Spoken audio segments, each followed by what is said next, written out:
meluruskan segala persoalan, Presiden Joko Widodo tak tinggal diam.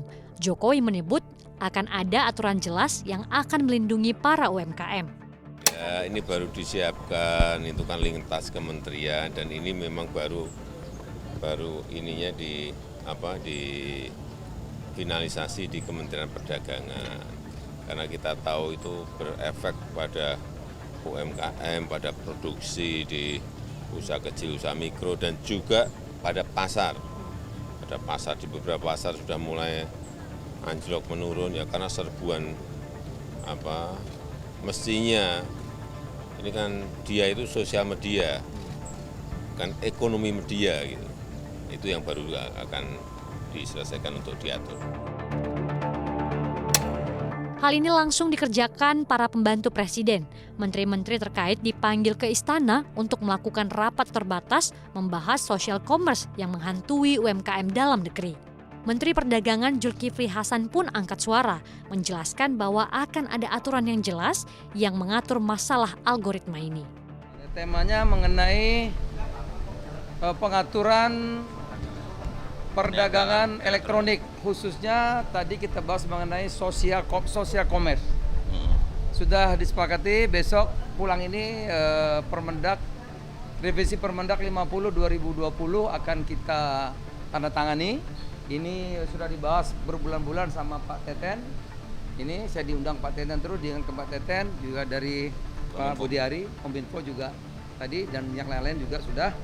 Yang pertama nanti isinya social commerce itu hanya boleh memfasilitasi promosi barang atau jasa. Promosi barang jasa. Tidak boleh transaksi langsung, bayar langsung, nggak boleh lagi. Dia hanya boleh untuk promosi. Seperti TV ya. TV kan iklan boleh kan? Tapi TV kan jualan. Nggak bisa jualan. Nggak bisa terima uang kan? Nggak bisa. Jadi dia semacam platform digital gitu. Jadi tugasnya mempromosikan. Yang kedua, tidak ada sosial media dan ini nggak ada kaitannya. Jadi dia harus dipisah. Nah, sehingga tidak algoritmanya itu ya tidak semua dikuasai. Dan ini mencegah penggunaan data pribadi untuk kepentingan bisnis gitu. Itu yang satu dan dua. Nah, kemudian kita juga nanti diatur yang boleh langsung produk-produk yang dari luar nih. Kita sebut dulu negative list, sekarang kita sebut positive list. Yang boleh-boleh. Ya, kalau dulu negative list itu semua boleh kecuali. Kalau sekarang yang boleh, yang lainnya tidak boleh gitu, diatur. Ya. Misalnya batik ini kan di sini banyak kok. Ya masa mesti impor batik gitu. Ya, kira-kira seperti itu. Berikutnya yang tadi yang barang dari luar itu harus sama perlakuannya dengan yang offline yang dalam negeri. Ya kalau makanan ada sertifikat halal, kalau beauty itu ya, beauty itu harus ada POM-nya gitu, ya kan? Kalau nggak ada yang jamin siapa? Harus ada izin POM, ada izin POM-nya. Kemudian kalau dia elektronik ada standarnya bahwa ini betul barangnya gitu. Jadi perlakuan sama dengan yang ada di dalam negeri atau offline ya. Kemudian yang ketiga nggak boleh bertindak sebagai produsen. Yang terakhir transaksi kalau impor kita satu transaksi $100 minimal. Kira-kira itu sudah diputuskan hari ini, mungkin sore sudah saya tandatangani revisi Permendak 50 2020 menjadi Permendak berapa nanti tahun 2023 ya. Kalau ada yang melanggar seminggu ini tentu ada surat saya ke ke Kominfo untuk memperingatkan. Habis peringatan apa lagi tuh? Tutup. Tutup.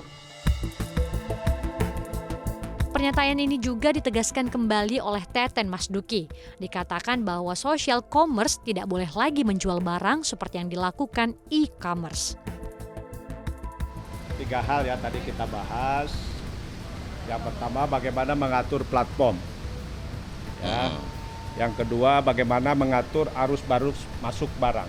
Karena bukan soal produk lokal kalah bersaing di online atau di offline. Tapi di offline dan di online diserbu produk dari luar yang sangat murah ya dan dijual di platform global. Dan ketiga, kita lagi mengatur perdagangan yang fair antara offline dan online. Karena di offline diatur demikian ketat, di online masih bebas.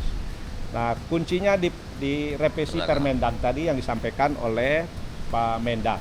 Jadi ada pengaturan mengenai platform, tadi sudah clear arahan Presiden, social commerce harus dipisah dengan e-commerce. Ya. Dan ini kan sudah antri banyak social commerce juga yang mau menjadi punya aplikasi transaksi. Ya. Juga tadi arus barang udah diatur yang 100 nggak boleh lagi, yang di bawah $100. Kalau masih ada belum produk lokal, ya diatur nanti di positive list. Jadi boleh masih impor tapi masuk di positive list. Gitu ya. Saya kira itu intinya. Kasih, ada yang tanya? Ya. Dan 3 mungkin tadi diisinya di Permendag itu kan platform nggak boleh jual produknya sendiri. Ya, itu. Selain perdagangan yang fair bagi UMKM, Menkominfo Budi Aris Setiadi dengan tegas menyatakan bahwa akan menjaga data masyarakat Indonesia dari hantaman algoritma yang menyerang saat ini. Pokoknya kalau dari Menkominfo adalah begini, kita harus mengatur yang fair, mana yang Bukan sosial. bebas tapi fair. Bukan lagi free trade, perdagangan bebas, tapi fair trade, perdagangan yang adil. Jadi bagaimana sosial media ini tidak serta-merta menjadi e-commerce. Karena apa? Karena ini algoritma nih. Gitu. Prinsipnya gini, negara harus hadir melindungi pelaku UMKM dalam negeri kita. Yang fair. Jangan barang di sana dibanting harga murah, kita kelenger gitu loh. Nah, kedua adalah bahwa kita tidak mau kedaulatan data kita, data-data kita ntar dipakai semena-mena. Kalau algoritmanya udah sosial media, nanti e-commerce, nanti fintech, nanti pinjaman online dan lain-lain. Ini kan semua platform ini kan akan ekspansi kan, berbagai jenis. Nah, itu harus kita atur. Kita harus tata supaya jangan ada monopolistik organik gitu, alamiah. Karena nggak kita tata, dia semuanya dikontrol sama dia. Baik, seperti itu. makasih Ya, saya makasih.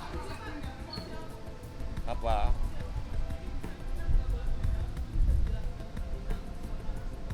Gini loh, bukan yang namanya sosial media itu kan dia tidak dipakai untuk kebutuhan e-commerce kan, perdagangan kan. Karena itu maka muncul istilahnya social commerce. Nah, sebenarnya ini kan tengah-tengah nih antara sosial media dan e-commerce. Nah, jadi platform sosial media tidak boleh bertindak sebagai platform e-commerce. Itu aja intinya. Tegas dengan kebijakan yang dibuat, pemerintah bahkan resmi menutup seluruh kegiatan jual beli yang dilakukan di social commerce. Menteri Perdagangan Zulkifli Hasan mengatakan, pemerintah memberikan waktu 1 minggu untuk aplikasi sosial media TikTok agar segera menyetop seluruh kegiatan jual belinya. Izin ya, contohnya TikTok Shop. Jadi apakah langsung ditutup sampai dia mengantongi izin atau masih boleh beroperasi? Nggak boleh lagi. Nggak boleh lagi. Mulai kemarin, tapi kita kasih terus seminggu. Oh, jadi dikasih Ya, waktu. ini kan sosialisasi namanya. Besok saya surati itu. Kita surati. Jadi nasib UMKM kan mereka mengklaim ada 6-7 juta UMKM lokal nih. Nah, yang itu terdaftar. tinggal pindah aja udah banyak tuh. Banyak tuh. Online ada, e-commerce ada, kenapa susah? Ya, oke? Pak, izin berarti mereka masih boleh beroperasi selama seminggu sembari mengurus izin ya? Harusnya nggak boleh lagi, tapi kita anggap aja belum dengar. Ya, izin Pak. Ya, kalau belum dengar kan keterlaluan lah ya. Lantas, apakah dengan adanya kebijakan pemisahan antara e-commerce dan social commerce yang dilakukan pemerintah, UMKM negeri ini akan bangkit dan mampu bersaing secara global?